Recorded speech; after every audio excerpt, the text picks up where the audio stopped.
Good morning, everybody. This is a very energetic morning, and hope so. You all are prepared with this morning. Okay.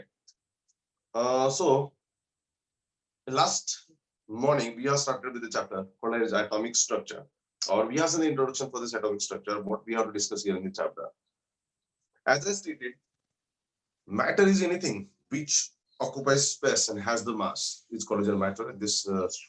The presence of matter can be detected with our five senses. We have five senses: eyes, vision, ears, hearing, nose, smell, tongue, taste, and skin touch. So these are the five senses. Or whatever the matter, we realize, we feel through these five senses is nothing but the matter. So this world is full of matter, and every matter has a smallest particle known as atom. If we know the structure of an atom, then it will be easier for us to give or determine the properties of matter. And hence we are interested to know the structure of. Scientists from the different parts of the world try to find out the structure of atom. कसं असेल हे ॲटमचं structure, काय असू शकतं ॲटमचं structure, ह्याचा प्रयत्न जगभरातल्या सगळ्या सायंटिस्टने केला. आणि त्याचं कारणच असं आहे की जर ॲटमचं माहित झालं तर मॅटर मध्ये बऱ्याचशा गोष्टींचे गुणधर्म प्रॉपर्टीज आपल्याला माहित होती. आणि म्हणून जगभरातल्या सायंटिस्टनी काम करायला सुरुवात केली स्ट्रक्चर ऑफ ॲटम वर. आणि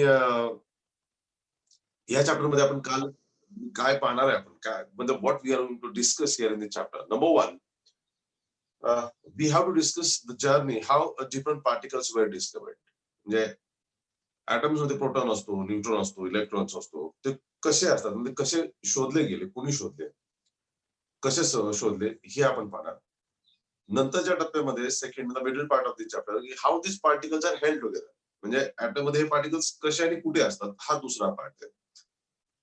त्यालाच आपण स्ट्रक्चर ऑफ ॲटम म्हणतो, ज्याच्यामध्ये चार मॉडेल्स आपण पाहणार आहोत. जे थॉम्सन ॲटॉमिक मॉडेल पाहणार आहोत आपण, रुदरफोर्ड ॲटॉमिक मॉडेल पाहणार आहोत, बोर्स ॲटॉमिक मॉडेल आणि क्वांटम मेकॅनिकल मॉडेल. हे चार ॲटॉमिक मॉडेल आपण डिस्कस करणार आहोत. आणि लास्टला क्वांटम मेकॅनिकल मॉडेल, सम अप्लाइड थिअरीज आणि इलेक्ट्रॉनिक कॉन्फिगरेशन, हा या चॅप्टरचा फ्लो आहे. आपण जे या चॅप्टरमध्ये पाहणार आहोत ते असा आहे. ठीक आहे. तर आता सगळ्यात पहिले पाहूयात आपण दॅट इज ॲटॉमिक स्ट्रक्चर मध्ये how the different particles were discovered. So let's go ahead now.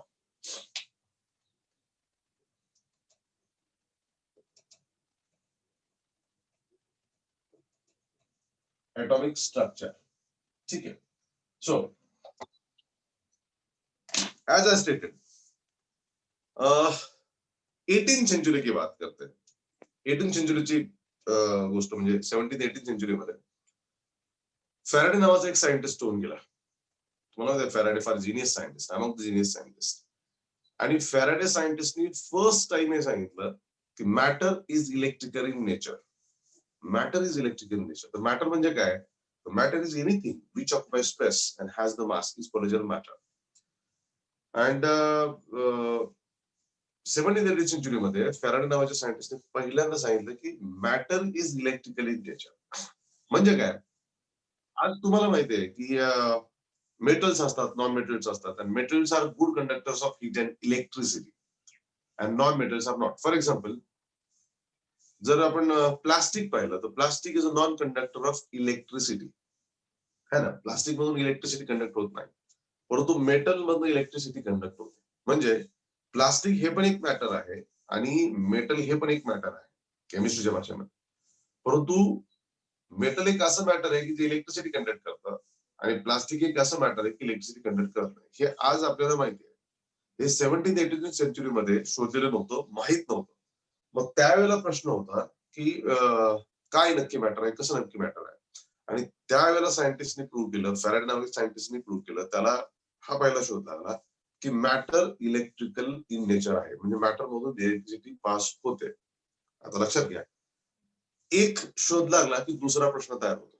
म्हणजे मॅटर मधून इलेक्ट्रिसिटी पास होते, मग ती कशी होते, कशामुळे होते, असं नक्की काय आहे मॅटर मध्ये, ह्याच्या दिशेने प्रयत्न सुरू झाला.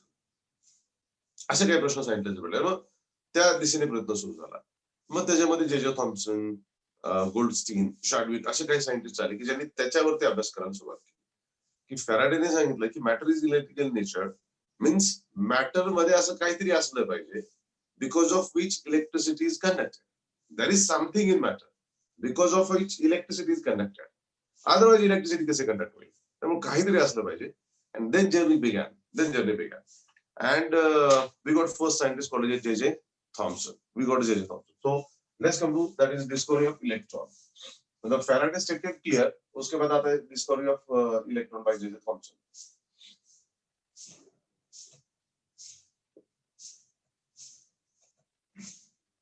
Discovery of electron by J.J. Thomson. So now this is you can say discharge tube experiment.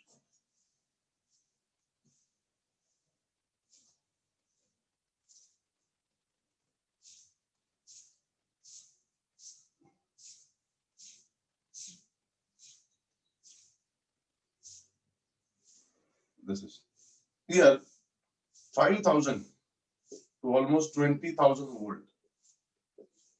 This DC is applied, direct current is applied. 5,000 to 20,000 volt. This direct current is applied from this side. And here, these are the metal plates which act as the cathode and anode. We know very well. This is the positive part of battery. This is the negative part of battery. This is negative. So the anode, this is the electrode, which is connected to the negative part of battery, becomes negative charge, and this is called as, you can say, cathode. And this must be called as an anode. And here is the discharge tube. Okay. So this was a simple experiment. And what happens? Here,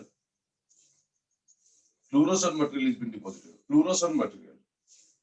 This is nothing but the fluorescent material.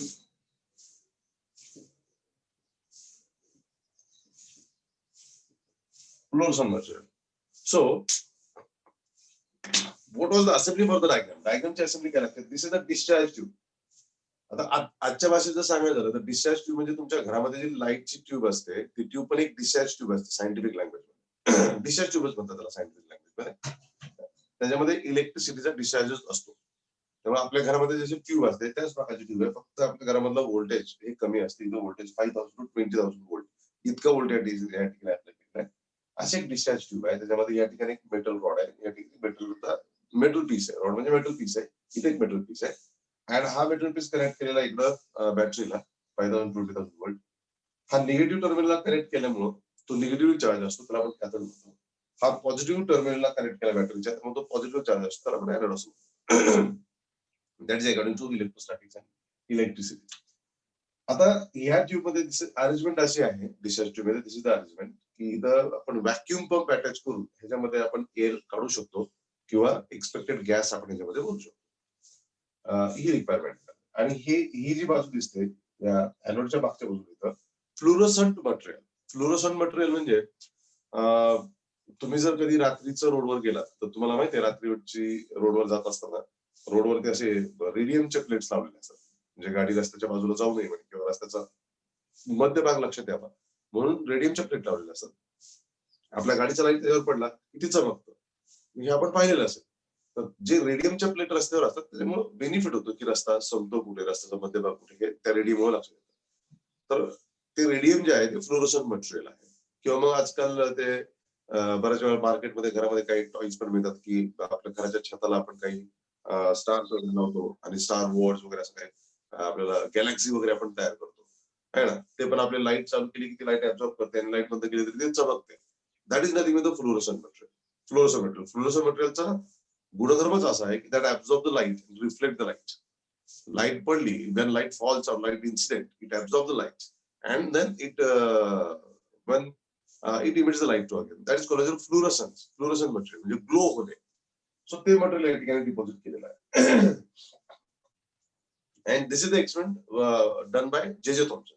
What J.J. Thomson has done? J.J. Thomson has done, he put here all particular gas, different gas he put over here, and he applied 5,000 to 20,000 volt. He applied 5,000 to 20,000 volt is applied. What happens? What he observed that when 5,000 to 20,000 volt is applied, at that time this material starts glowing. This material starts glowing. Now the thing is that how this material has the glow. हे material कसं काय glow झालं, काय आहे असं, what is there actually? That was the question. इथं काही आहे की त्याच्यामुळे मटेरियल ग्लो झालं. मग he observed that there should be some radiations. There should be some radiations because this has glowed. Because जसं मी तुम्हाला सांगितलं की रस्त्यावरचं रेडियम जे आहे त्याच्यावरती जर लाईट पडला नाही तर ते ग्लो होत नाही. लक्षात घ्या. तुम्ही तुमच्या गाडीच्या लाईट्स बंद करा रात्रीच्या वेळेला आणि मग रस्त्यावरती पहा ते रेडियम तुम्हाला चमकताना दिसत नाही, ग्लो होताना दिसत नाही. तुमच्या किंवा कुठल्या तरी गाडीचा लाईट जर त्याच्यावरती पडला तरच ते रेडियम ग्लो होतं. ही त्याची प्रॉपर्टीज आहे त्या मटेरियलची, फ्लोरोसंट मटेरियलची. तसं या ठिकाणी पण आहे.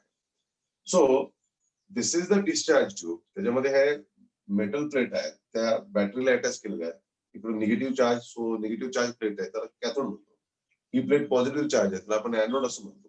त्याच्यामध्ये पर्टिक्युलर गॅस भरता येतो, आपल्याला गॅस काढता येतो by using this vacuum pump. By using this vacuum pump, we can put the gas, we can remove the gas, we can make the vacuum move.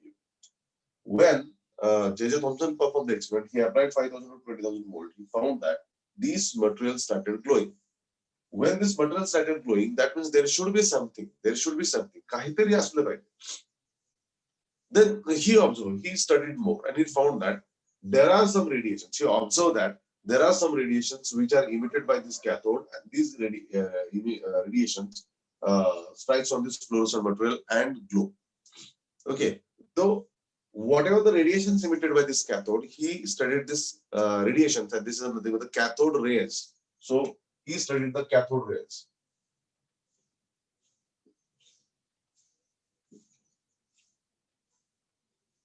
Cathode rays. आता बघा, हे जे cathode emit करतात radiations, so this radiations are like this.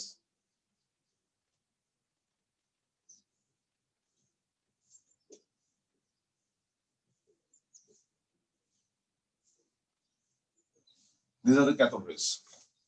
So these are the cathode rays emitted by this cathode, and he studied.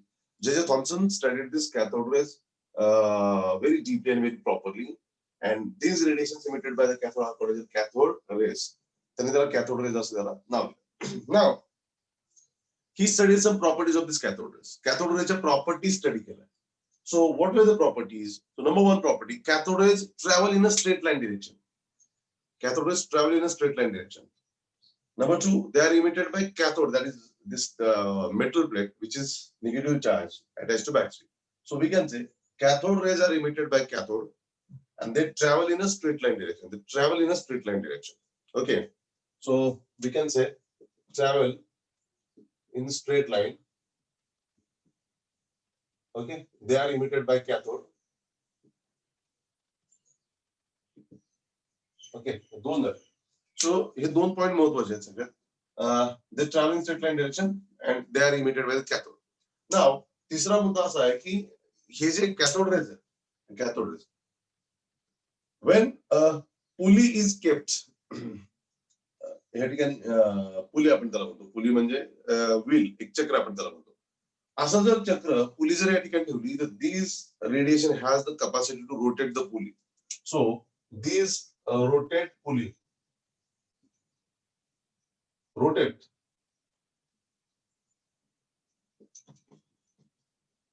Pulley means जर ह्या रेडिएशनच्या मध्ये जर पुली ठेवली, व्हील ठेवलं तर ते व्हील रोटेट करू शकतात. म्हणजे हे रेडिएशन त्या व्हीलला रोटेट करू शकतात. चौथा, they produces glow when they strikes on the fluorescent material. They produces glow when strikes on the fluorescent material. And fifth one, when they pass through electric field, they deflect towards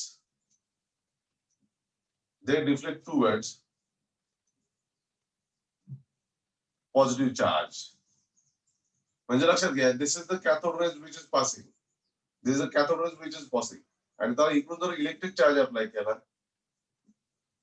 suppose this is positive, this is negative, हा radiation चालू आहे, हा radiation इकडे reflect करतो, हा radiation reflect होतो. म्हणजे cathode raise जर आपण असं टॉर्च मारतो अशा पद्धतीने जर कॅथोड रेज अलाउड केला आणि या दोन्ही बाजून जर इलेक्ट्रिक चार्ज अप्लाय केला, एका बाजूने पॉझिटिव्ह चार्ज आहे, एका बाजूने निगेटिव्ह चार्ज आहे, तर हा जो रेडिएशन आहे तो पॉझिटिव्ह कडे अट्रॅक्ट होतो, डिफ्लेक्ट होतो थोडासा. असं एकंदर पिक्चर याच्यामध्ये त्याला लक्षात आलं. म्हणजे लक्षात घ्या, डिस्चार्ज ट्यूबचा एक्सपेरिमेंट केल्यानंतर त्याला लक्षात आलं की there are some radiations which are emitted by the cathode. त्या रेडिएशन्स काय नेकेड आयने दिसत नाही. आज आपल्या घरामध्ये पण आपण रिमोट कंट्रोल वापरतो टीव्ही वगैरे चालवण्यासाठी. त्या रिमोट कंट्रोल मधून पण रेडिएशन जातात, ते आपल्याला दिसत नाही. They are not visible to naked eye. So these radiation also not visible to naked eye, पण दीज रेडिएशन आर इमिटेड हे इथल्या ग्लोवरून कळतं. ज्या अर्थी हे फ्लोरोसंट मटेरियल ग्लो झालं त्या अर्थी there should be some radiation, असा एक अंदाज जे थॉम्सननी बांधला. And he studied this radiation, ही रेडिएशनचा त्याने अभ्यास केला आणि त्याला काय लक्षात आलं, परत सांगतो मी, की these radiations are emitted by the cathode and that's why they are named as a cathode rays. त्याला cathode rays असं नाव दिलं. And these cathode rays travels in a straight line direction. Cathode rays हे straight line direction मध्ये जातात. If pulley is kept in the path of cathode rays, they rotate the pulley rotate करतात. When cathode rays strikes the fluorescent material, they produces glow. हे जे सांगितलं हे. So this is the fluorescent material, radium सारखं material, fluorescent material. त्याच्यावरती cathode raise पडले तो glow तयार होतो. फ्लोरोसन्स त्याला आपण असं म्हणतो. दुसरा वर्ड त्याला fluorescence. That shows the glow, that is fluorescence. And when this passes to the electric charge, when cathode rays passes to the electric charge, they deflect towards positive. They deflect towards positive. Positive कडे deflect होतात. असा त्याचा observation होते त्याबद्दल. आता लक्षात घ्या, एकदा हे ऑब्झर्वेशन झाले याच्यावरून काही गोष्टी मात्र फार क्लिअर होतात. नंबर वन, याचे 2-3 फार महत्वाचे आहे की cathode rays rotate the pulley. Cathode rays पुलीला रोटेट करतात, म्हणजे त्याच्यामध्ये जो व्हील ठेवलं तर ते व्हीलला ते रोटेट करतात. मग ज्या अर्थी ते पुलीला रोटेट करू शकतात त्या अर्थी कॅथोड रेज मध्ये पार्टिकल असले पाहिजेत. लक्षात घ्या, पार्टिकल असले पाहिजेत. So as this cathode rays rotate the pulley kept in the path, that means there should be a particles present in radiations. Cathode rays मध्ये रेडिएशन्स मध्ये पार्टिकल असले पाहिजेत. हे सगळ्यात पहिलं कन्क्लुजन त्याने त्या ठिकाणी काढलं. आणि दुसरं कन्क्लुजन काढलं की ते डिफ्लेक्ट टुवर्ड्स पॉझिटिव्ह. हे जे कॅथोड रेज आहे हे पॉझिटिव्ह कडे डिफ्लेक्ट होतात. आता इलेक्ट्रोस्टॅटिकच्या नियमानुसार किंवा according to electrostatics rule, opposite charges has the attraction. Positive has the attraction for negative, negative has the attraction for positive. मग हा पार्टिकल किंवा हा रेडिएशन पॉझिटिव्ह कडे अट्रॅक्ट होतो, म्हणजे त्याच्यावरती निगेटिव्ह चार्ज असणं गरजेचं आहे. त्याच्यावरती निगेटिव्ह चार्ज असणं गरजेचं आहे. म्हणजे दोन गोष्टी लक्षात आल्या जे समजूनच्या याच्यामधून, की कॅथोड रेज ज्याला आपण म्हणतो, cathode rays nothing but the beam of particles. त्याच्यामध्ये पार्टिकलचा बीम येतो, तो रेडिएशनचा आहे. पण रेडिएशन दोन प्रकारचे असतात. एक रेडिएशन आपण त्याला असं म्हणू की जे पार्टिक्युलेट नेचरचे आहेत, आणि दुसरं रेडिएशन असे की ज्याला आपण इलेक्ट्रोमॅग्नेटिक रेडिएशन म्हणतो. Okay, electromagnetic radiation. आता इलेक्ट्रोमॅग्नेटिक रेडिएशन मध्ये पार्टिकल नसतात, आणि जे पार्टिक्युलेट फॉर्मचे असतात त्याच्यामध्ये इलेक्ट्रोमॅग्नेटिक रेडिएशन असतात. से अल्फा, बीटा आणि गॅमा. तो अल्फा बीटा हे जे पार्टिकल्स आहेत हे पार्टिकल रेडिएशन आहेत, आणि गॅमा हे इलेक्ट्रोमॅग्नेटिक रेडिएशन आहेत. म्हणजे आपल्या मोबाईल ज्या प्रिन्सिपल वरती काम करतो, मोबाईल मध्ये जे रेडिएशन येतात ते इलेक्ट्रोमॅग्नेटिक रेडिएशन आहेत. हो ना, त्याच्यावरती आपले मोबाईल काम करतात. त्यामुळे आपण एका टॉवर पासून दुसऱ्या टॉवरला कनेक्ट होऊन आपलं कम्युनिकेशन सुरू होतं फोनवर. तर ते इलेक्ट्रोमॅग्नेटिक रेडिएशन आहेत. परंतु अल्फा बीटा रेडिएशन हे मात्र पार्टिक्युलर टाईपचे रेडिएशन असतात. आणि म्हणून जे थॉम्सनला लक्षात आलं की हे जे कॅथोड रेज आहेत, कॅथोड रेज म्हणजे तर बीटा रेज पण म्हणतो आपण आजच्या तारीखमध्ये. कॅथोड रेज आहे, त्या कॅथोड रेज मध्ये पार्टिकल आहेत, ते पुली रोटेट करतात. आणि दुसरं ते पॉझिटिव्ह कडे अट्रॅक्ट होतात, म्हणजे ते निगेटिव्ह चार्ज असलं पाहिजे. म्हणजे कॅथोड रेज मध्ये निगेटिव्हली चार्ज पार्टिकल असतात. मग नंतर ऑइल ड्रॉप एक्सपेरिमेंट वगैरे वगैरे सगळे एक्सपेरिमेंट झाले, आणि फायनली हा जो पार्टिकल सापडला त्या पार्टिकलचं मास कॅल्क्युलेट करण्यात आलं, त्याचा चार्ज कॅल्क्युलेट करण्यात आला, आणि त्याचं नामांतर झालं, नाव त्याचं देण्यात आलं. त्या पार्टिकलचं नाव is nothing but the electron. That is nothing but the electron. मग ह्या इलेक्ट्रॉनचं सर्वसाधारणपणे मास ऑफ इलेक्ट्रॉन जर पाहिलं, मास ऑफ इलेक्ट्रॉन तर 0.00055 AMU युनिफाईड मास, या फिर सीधा unified mass is denoted like this one. आपल्याला माहिती आहे आपण जनरली आपल्या डेली रुटीन लाईफ मध्ये ग्रॅम, किलोग्रॅम, मायक्रोग्रॅम असे शब्द वापरतो. परंतु प्रोटॉन, न्यूट्रॉन, इलेक्ट्रॉन्स हे फारच लहान आहेत, आणि त्यामुळे सम बेसिक कॉन्सेप्ट नावाच्या चॅप्टर मध्ये पाहिलं आपण, त्यांचं मास मोजण्यासाठी आपण युनिफाईड मास नावाचा कॉन्सेप्ट वापरतो. 1 unified mass is equal to 1.66 into 10⁻⁻⁻⁷ kg असं आहे. ते तुम्हाला सम बेसिक कॉन्सेप्ट मध्ये मिळेल. So mass of electron 0.00555 AMU, and the charge of electron is negative, that is unit negative charge. and that is denoted by, that is, you can say E minus 1 0. This is the representation of electron. So this is the first particle discovered. अभी लक्षात घ्या,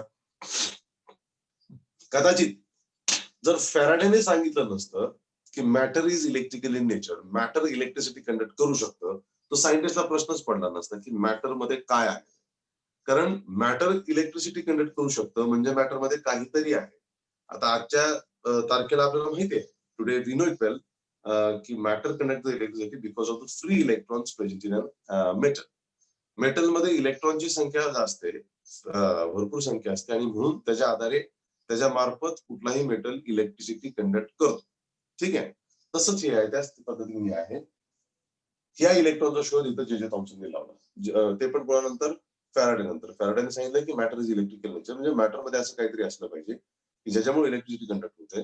जे थॉम्सनला त्याच्यामध्ये electron सापडले. Clear दिस? Electron सापडण्याचा हा journey होता. Discharge ट्यूबचा experiment केला गेला आणि इलेक्ट्रॉन सापडला, आणि इलेक्ट्रॉनच्या सगळ्या प्रॉपर्टी स्टडी केल्या गेल्या. There are many scientist who contributed this one afterwards. They calculate the mass. There is one experiment called the oil drop experiment. It's very important experiment to find out the charge and mass of this electron. And finally, we got this. It has this mass 0.00055 AU, that is unified mass, or the charge is unit negative charge is present on an electron. So this is the journey. So atom मधला सगळ्यात पहिला particle सापडला, that is called as electron. त्याच वेळेला Goldstein नावाचा एक scientist, आणि अनेक सायंटिस्ट काम करत होते, पण गोल्डस्टीन नावाच्या सायंटिस्टच्या डोक्यामध्ये बरोबर प्रश्न पडला की जगामध्ये जनरली असं होतं की ज्या ज्या ठिकाणी पॉझिटिव्ह चार्ज आहे त्या ठिकाणी कुठेतरी निगेटिव्ह चार्ज असावा, आणि म्हणून तो atom as a whole neutral असतो. Where there is a positive charge, there must be a negative charge. Where there is a negative charge, there must be a positive charge. असा तो journey आहे. मग atom मध्ये किंवा matter मध्ये जर electron आहे विच इज निगेटिव्हली चार्ज, तिथं कुठेतरी प्रोटॉन असला पाहिजे, आणि पॉझिटिव्ह चार्ज असला पाहिजे. मग त्यांनी त्या दिशेने प्रयत्न करायला सुरुवात केली. विचार करण्याची पद्धत पण काय असते सायंटिस्ट की जर ऍटम हा न्यूट्रल असतो, आणि न्यूट्रल असायचं असेल तर जेवढे पॉझिटिव्ह तेवढे निगेटिव्ह चार्ज असावे लागतात. हा कॉन्सेप्ट सायन्स मध्ये एकदम सर्वमान्य असा कॉन्सेप्ट आहे. मग गोल्डस्टीनच्या लक्षात आलं की अकॉर्डिंग टू जे थॉम्सन, जर इलेक्ट्रॉन नावाचा पार्टिकल जर मॅटर मध्ये असेल तर तिथे पॉझिटिव्ह चार्ज नावाचा पार्टिकल कुठेतरी असला पाहिजे. पॉझिटिव्ह चार्ज आहे का ते शोधण्याचा जर्नी सुरू झाला, आणि मग गोल्डस्टीन नावाच्या सायंटिस्टचा एक्सपेरिमेंट सुरू झाला. गोल्डस्टीन नावाच्या सायंटिस्टने पण सेम एक्सपेरिमेंट केला, फक्त एक फरक आहे दोघांच्या एक्सपेरिमेंट मध्ये, लक्षात घ्या. हा जो कॅथोड रेज आहे, कॅथोड रेजच्या अंदर इथं अजून एक महत्त्वाचा पॉईंट इथे ऍड करू शकतो आपण. 6.1 cathode rays are independent of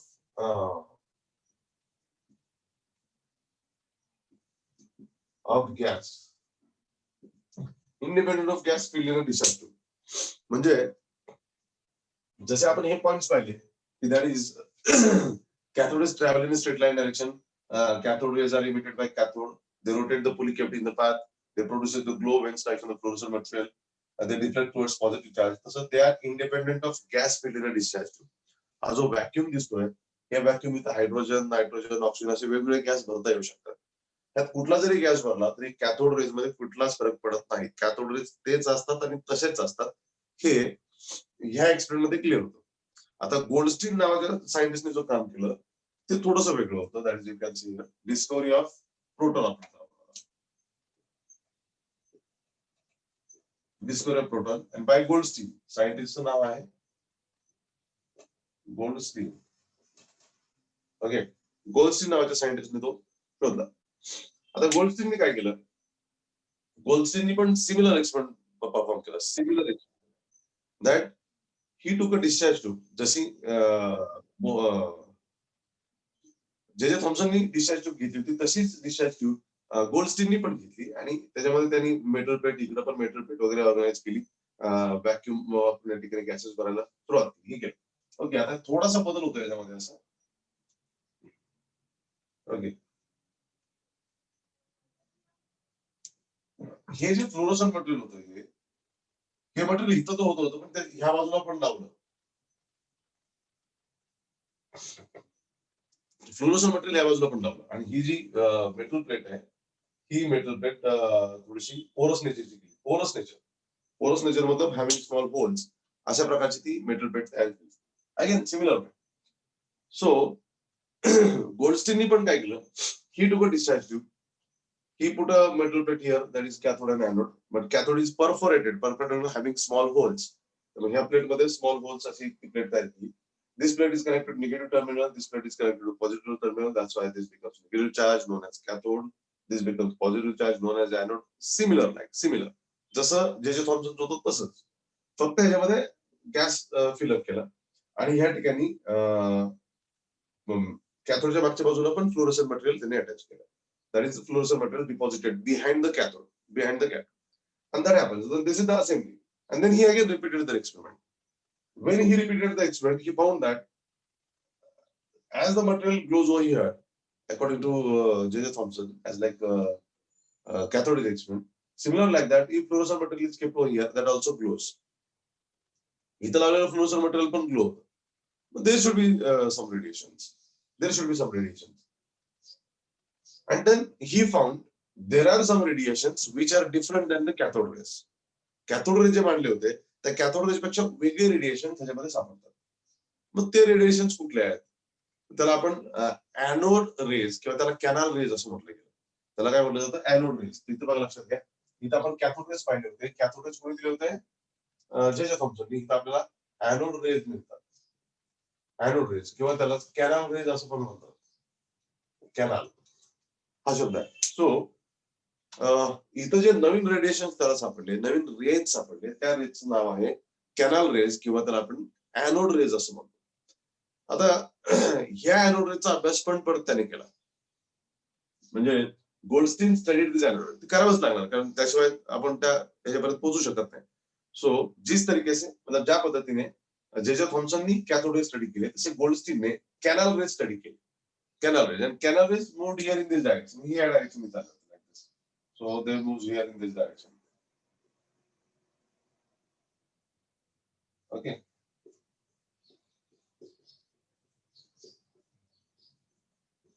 These are the canal rays, and he studied canal rays and made some conclusions. गोल्डस्टीननी हे कॅनल रेजचा स्टडी केला आणि काही कन्क्लुजन्स त्या आधारे आपल्या समोर आले. सगळ्यात पहिलं कन्क्लुजन काय होतं लक्षात घ्या. परत ऑलमोस्ट सिमिलॅरिटी आहे त्याच्यामध्ये. this travel in a straight line direction. Canal rays सुद्धा स्ट्रेट लाईन डायरेक्शन मध्येच जातात, ॲज लाईक कॅथोड रेज. जिस तरीके से कॅथोड म्हणजे ज्या पद्धतीने कॅथोड रेज मूव्ह करतात त्याच पद्धतीने हे पण स्ट्रेट लाईन मध्ये जातात. आपल्याला माहिती आहे सन रेज एकदम स्ट्रेट लाईन मध्ये येतात, है ना. स्ट्रेट ते काही कर्व होऊ शकत नाही. असं होतं का आपल्या खिडकीतून सूर्यप्रकाश वळून आलेला आहे, सूर्यप्रकाश येतो खिडकीतून पण रेडिएशन्स नाही वळत, हो की नाही. तशा पद्धतीने they travel in straight line direction. Canal rays पण स्ट्रेट लाईन डायरेक्शन जातात. आणि कॅथोड रेज हे बघा, cathode rays are emitted by cathode, पण canal rays are not emitted. Canal rays are not emitted. They actually produced into the atmosphere. Canal rays हे cathode emit करत नाही, हे लक्षात घ्या.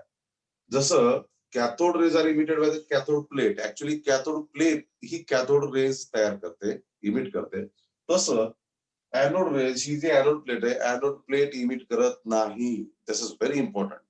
So this is a big difference according to Goldstein's theory and all. Anode rays or canal rays are not emitted by this anode. हे anode ते radiations emit करत नाहीत. This is very important. Then next, मग ते कसे तयार होतात ते आपण बघूयात. How these are produced ते आपण नंतर पाहूयात. अजून असं होतं की they rotate the pulley. जसं cathode rays pulley rotate करतात तसं canal rays सुद्धा pulley rotate करतात. So canal rays also produces rotate the pulley kept in the path. They also rotate the pulley kept in the path. त्यामुळे ते होतच. Next, these radiations also produces glow when strikes on the fluorescent material. हे जे काही fluorescent material आहे ह्या material वरती strike झाले की ते सुद्धा ग्लो प्रोड्यूस करतात. म्हणजे कॅनल रेज पण ग्लो प्रोड्यूस करतात आणि कॅथोड रेज पण ग्लो प्रोड्यूस करतात when they strikes on the fluorescent material. ह्या फ्लोरोसेंट मटेरियल वरती ते आपटले की दोन्ही पण ग्लो तयार करतात, असा तो त्याचा भाग आहे. Next, deflect towards positive. कोण होतं deflect towards positive? Cathode rays. पण आपण जर एक कॅनल रेज पाहिलं तर canal rays deflect towards negative. हा पण महत्वाचा मुद्दा आहे आपला. Cathode rays deflect towards positive. So these rays deflect towards negative. But when this canal rays passes through the electric charge आहे आणि त्याच्यामधून त्यांना पास केलं. इलेक्ट्रिक चार्ज मधून जर पास केलं तर ते डिफ्लेक्ट टुवर्ड्स निगेटिव्ह, ते निगेटिव्ह कडे डिफ्लेक्ट होतात. म्हणजे तुमच्या लक्षात येतं की निगेटिव्ह कडे कोण जाणार आहे, negative has attraction for positive. ह्या जे पार्टिकल्स आहेत किंवा हे जे रेडिएशन आहे त्याच्यावरती कुठेतरी निगेटिव्ह चार्ज असणं गरजेचं आहे. सॉरी, पॉझिटिव्ह चार्ज असणं गरजेचं आहे, because that is attracted towards negative. And हा जो मुद्दा आहे that is cathode rays very independent of the gas. Cathode rays गॅसवर डिपेंड नव्हते, but canal rays depends on the gas. Canal rays depends upon the gas. This is they deflected towards negative, and here they are independent. They depend on the gas. They depend on the gas. So हे महत्वाचे मुद्दे याच्यामध्ये समजतात. परत एकदा लक्षात घ्या. Canal rays travel in a straight line direction. Canal rays are not actually produced by anode plate. Canal rays or anode rays rotate the pulley kept in the path. Then canal rays or anode rays produces glow when strikes on the fluorescent material. Then they deflect towards negative. They deflect towards negative when passes through the electric charge. So whenever canal rays passes through the electric charge, they deflect towards negative. And they depend on the gas filled in the discharge tube. Means ह्या tube मध्ये जर hydrogen gas fill केला तर canal rays वेगळे असतात. त्याच्यामध्ये oxygen gas fill केला तर कॅनल रेज वेगळे असतात. Different gas produces different types of canal raise.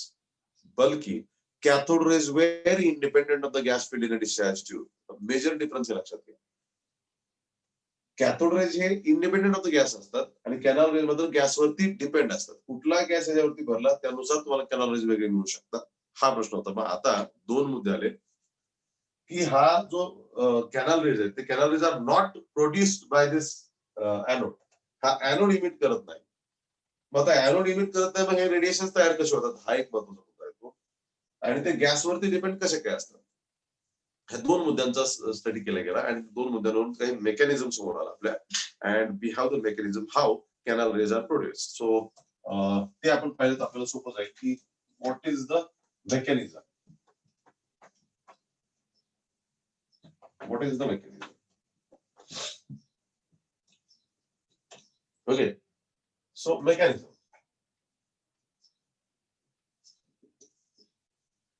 How these radiations are produced. आता लक्षात घ्या. इथून आपल्याला दिसतं दिस द कॅथोड. ही सगळी असेंब्ली तयार केली, हा सगळा एक्सपेरिमेंट तयार केल्यानंतर एकूण 5000 to 10000 volt, 5000 to 15000, 5000 to 20000 volt. Okay, एवढं आपण इथे इलेक्ट्रिसिटी डिप्लॉय करण्यात अप्लाय करणार. आता एवढी इलेक्ट्रिसिटी डिप्लॉय केल्यानंतर इथून कॅथोड रेज इमिट होणार. तो हा जो कॅथोड आहे हा कॅथोड रेज इमिट करणार. कॅथोड रेज या बाजूला जातील कारण ते एनोड कॅथोड रेजवर निगेटिव्ह चार्ज आहे. कॅथोडला पॉझिटिव्ह कडे जावंच लागणार आहे. तो दिस रेडिएशन मूव्ह दिस वे. मध्ये गॅस आहे, मध्ये गॅस आहे. तर लक्षात घ्या की so this is the cathode rays. Okay, this is the cathode rays which is emitted by this one. This cathode rays travels towards anode. आणि ह्या ठिकाणी मध्ये मध्ये गॅस पार्टिकल्स आहेत. मध्ये मध्ये गॅस पार्टिकल्स आहेत. हे जे दिसतात ऑलरेडी गॅस पार्टिकल्स आहेत, मोठे मोठे दाखवले गॅस पार्टिकल. हा कॅथोड रेज हा गॅस पार्टिकल वरती स्ट्राईक होतो. लक्षात घ्या. This is the cathode radiations which is emitted by this cathode, and this cathode emissions when traveling towards anode strikes on the gaseous particle. हे gas particle होती तो strike होतो. आता ह्या रेडिएशन्स मध्ये एनर्जी आहे आणि तो हा गॅस पार्टिकल वरती स्ट्राईक होतो. जसा हा गॅस पार्टिकल वरती स्ट्राईक होतो तो ह्याच्यामधला इलेक्ट्रॉन काढून टाकतो. इलेक्ट्रॉन निघून जातो. द रिझन बिहाइंड दॅट त्याला तर डिस्चार्ज आपण त्या अर्थाने म्हणतो. कारण हे जे रेडिएशन्स आहेत ह्या रेडिएशन्स मध्ये एनर्जी असते. ती एनर्जी ह्याच्यावरती आपल्यानंतर ते इलेक्ट्रॉन ऍब्झॉर्ब करतो आणि इलेक्ट्रॉन ती एनर्जी घेऊन एस्केप होतो. इलेक्ट्रॉन निघतो.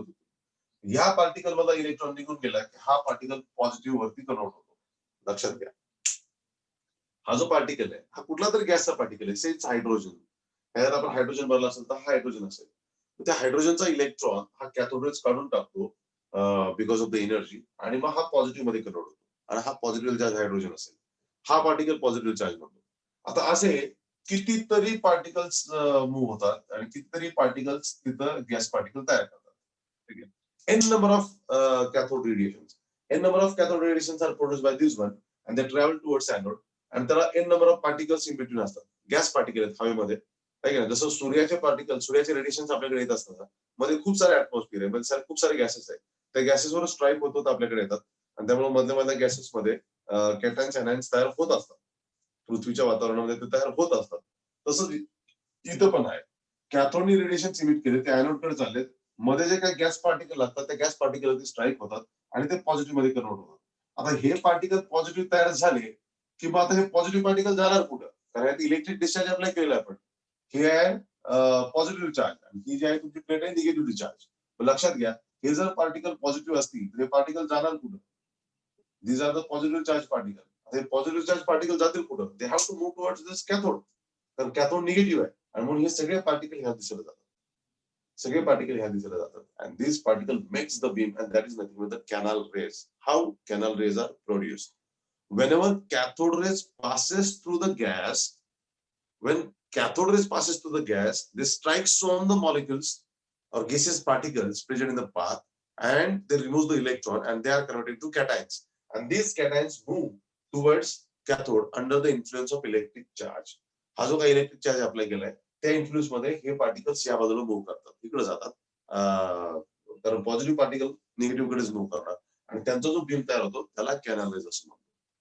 त्यामुळं दोन मुद्दे फार महत्वाचे झाले की हे कसे तयार झाले पार्टिकल्स. तर कॅथोड रे जे गेसेस पार्टिकल गेले त्यांनी त्यांचा चार्ज इलेक्ट्रॉन काढून घेऊन त्यांना पॉझिटिव्ह मध्ये कन्वर्ट केलं आणि ते कॅथोडकडे निघाले आणि त्यांचा बीम तयार होतो. त्या बीमला आपण म्हणतो कॅनल रेज असं म्हणतो आपण त्याला, की अॅनोड रेज असं. They are not actually produced by anode, they are produced in between the paths by cathode rays. Cathode rays ते तयार करतात इन बिटवीन द पाथ. आणि दुसरा मुद्दा आहे की these are different for different gas. कारण ह्याच्यामध्ये जर हायड्रोजन असेल, suppose this is the hydrogen, तो कॅथोड रेज जो आहे तो हायड्रोजन वरती स्ट्राईक होईल, प्लस हायड्रोजन तयार होईल. ह्याच्यामध्ये ऑक्सिजन असेल तर कॅथोड तयार ऑक्सिजन प्लस तयार होईल. ह्याच्यामध्ये क्लोरीन असेल तर कॅथोड स्ट्राईक म्हणून क्लोरीन प्लस तयार होईल. कुठला गॅस भरलेला आहे त्याच्यावरती ते डिपेंड आहे. लक्षात घ्या, which gas is filled in this one. ह्याच्यामध्ये गॅस जर हायड्रोजन असेल तर H प्लस तयार होईल, ऑक्सिजन असेल तर O प्लस प्लस तयार होईल, क्लोरीन असेल तर क्लोरीन प्लस तयार होईल. त्यामुळं these radiations depends upon the gas filled in the discharge tube. आणि मग सगळ्यात छोटा पार्टिकल हा हायड्रोजन गॅसचा सापडला. म्हणजे हे जे रेडिएशन आहेत त्याच्यामध्ये सगळ्यात छोटा पार्टिकल हायड्रोजन गॅसचा सापडला, नंतर बाकीच्यांचा आहे. त्यामुळे सगळ्यात छोटा हा हायड्रोजनचा सापडला आणि त्याच्या प्रॉपर्टीज सगळ्या स्टडी केल्या गेल्या. सगळ्यात छोटा पार्टिकल हायड्रोजन गॅससाठी सापडला, त्याच्या सगळ्या प्रॉपर्टीज स्टडी केल्या गेल्या आणि त्या पार्टिकलला प्रोटॉन असं नाव देण्यात आलं आहे. आणि we got the proton particle. त्यामुळं सगळ्यात छोटा पार्टिकल म्हणजे हायड्रोजनचा आहे.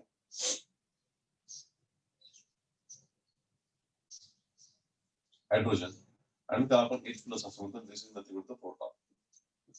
द प्रोटॉनचं mass. So mass of proton is 1.0078 unified mass. एवढं युनिफाईड मास त्याचं मिळालं. आणि त्याचा जो चार्ज आहे ऍब्सोल्युटली आपल्याला माहिती आहे, this is nothing but the positive charge.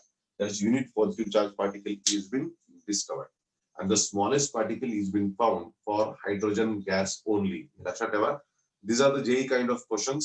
The information पण आहे and understanding पण आहे.